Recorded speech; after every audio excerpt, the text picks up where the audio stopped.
Good evening, folks, and welcome to how to make a drink.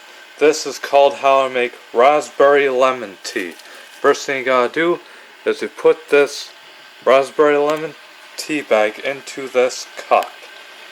Then you gotta let the water from the kettle warm up.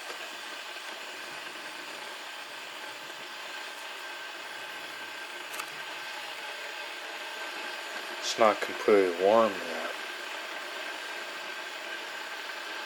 Just have to wait a couple of minutes.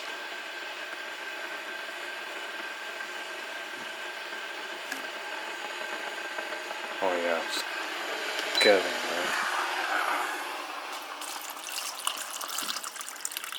there. Okay, pour the water in there. And it's warm. And there you go. This is how I make raspberry lemon tea. Enjoy it.